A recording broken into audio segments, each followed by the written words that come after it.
Assalamualaikum warahmatullahi wabarakatuh. Jumpa lagi dengan Sejarah Indonesia. Hari ini kita akan membahas tentang kolonialisme dan imperialisme. Dampak di bidang politik.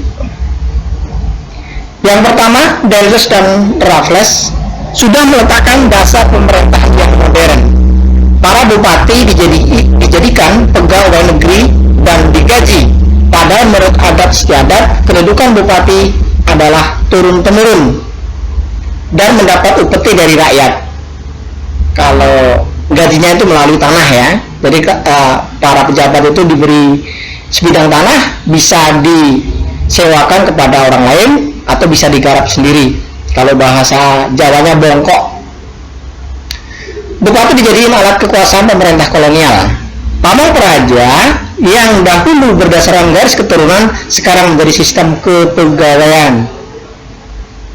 Jawa dijadikan tempat pusat pemerintahan dan membaginya menjadi wilayah prefektur. Dahulu hukum yang digunakan yaitu hukum adat dan kemudian diubah menjadi hukum barat atau hukum modern. Belanda dan Inggris melakukan intervensi terhadap persoalan kerajaan. Contohnya tentang pergantian tata kerajaan sehingga imperialisme mendominasi politik di Indonesia yang mengakibatkan peranan elit kerajaan berkurang dalam politik dan kekuasaan pribumi bahkan bisa runtuh. Dampak di bidang sosial.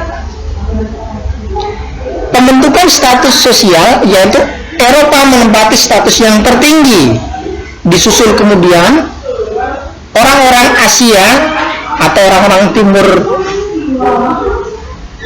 contohnya seperti orang-orang India dan orang-orang Cina. Dan urutan yang terakhir atau orang ketiga adalah orang-orang pribumi. Terjadinya pemerasan dan pemindahan secara tajam tradisi dalam bangsa Indonesia, misalnya upacara atau tata cara yang berlaku di dalam lingkungan istana berubah menjadi sangat sederhana dan cenderung dihilangkan. Jadi tradisi istana perlahan-lahan tergeser oleh tradisi Belanda.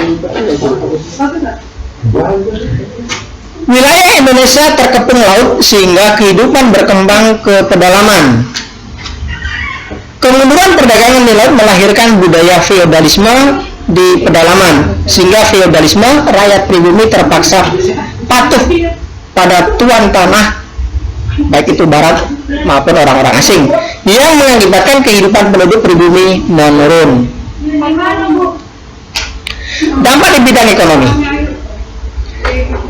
Perkebunan di Jawa terus berkembang, tetapi di Sumatera mengalami sulit untuk mendapat tenaga kerja, sehingga dilakukanlah transmigrasi, jadi pemindahan orang-orang dari padat ke yang jarang penduduknya.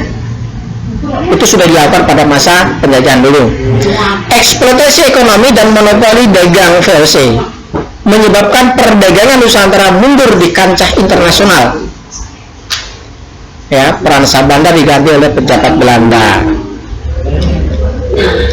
Kolonialisme dan imperialisme mengakibatkan Belanda membuka tambang minyak di Tarakan, Kalimantan Timur. Jadi orang-orang Belanda ini sudah melakukan eksploitasi dan eksplorasi alam, yaitu dari bangsa kita dijajah.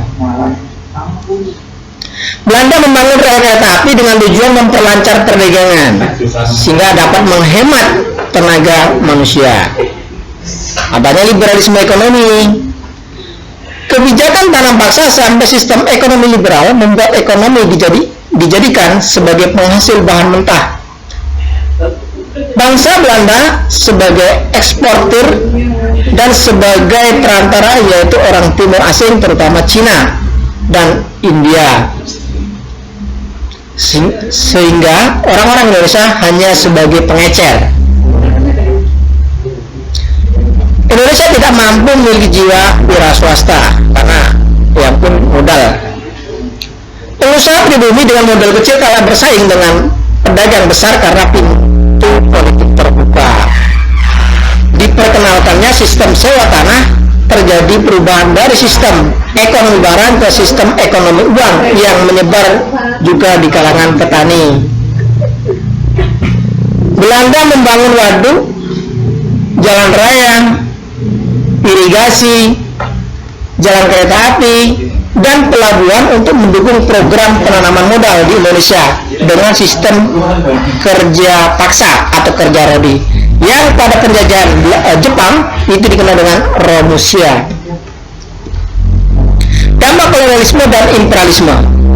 Ini dampak, ini ada dua, ada positif, ada negatif. Kita akan bahas satu-satu. Dampak negatif mengakibatkan penderitaan psikis. Jadi para pribumi, terutama anak-anak itu menyaksikan langsung kadang orang tuanya dibunuh, disiksa, sehingga ada gangguan mental, jiwanya ada gangguan, sehingga sulit sebenarnya itu bangkit. Yang kedua, adanya pengambilan hak penduduk di Indonesia secara paksa, adanya perampasan, ada kambing dibawa, ada padi dan sebagainya, hasil kekayaan alam itu diambil secara paksa dari orang-orang tersuruh dari orang Belanda ini. Hilangnya harta benda dan jiwa akibat adanya paksaan untuk bekerja dan menyerahkan harta penduduk pada saat itu. Jadi banyak sekali korban yang kita korbankan ini. Perampasan kekayaan sumber daya alam, terutama sumber daya alam yang berupa rempah-rempah. Munculnya kemerosotan dalam bidang sosial, ekonomi, politik, dan lain-lain. Dampak kolonialisme dan imperialisme di bidang dampak positifnya, bangsa Indonesia akan kaya kata-kata serapan, bahasa-bahasa Belanda dari negara-negara yang menjajah di Indonesia. Terdapat beberapa bangunan yang merupakan bentuk peninggalan dari negara-negara yang pernah menjajah Indonesia berupa sarana dan prasarana seperti pabrik gula, jalan raya, benteng, dan lain-lain. Adanya reformasi dalam bidang pendidikan yang disebabkan oleh adanya interaksi antara sarjana-sarjana Belanda yang tidak memiliki kepentingan dengan penjajahan, meninggalkan peraturan perundang-undangan. Jadi banyak bangsa Indonesia itu mengambil peraturan-peraturan yang kemudian dijadikan pedoman dalam mendirikan negara kita ini. Munculnya pemikiran baru mengenai cara menanam tumbuhan yang lebih modern. Mungkin pertemuan kita sekian dulu. Sampai bertemu pada pertemuan yang akan datang. Saya kiri, wassalamualaikum warahmatullahi wabarakatuh.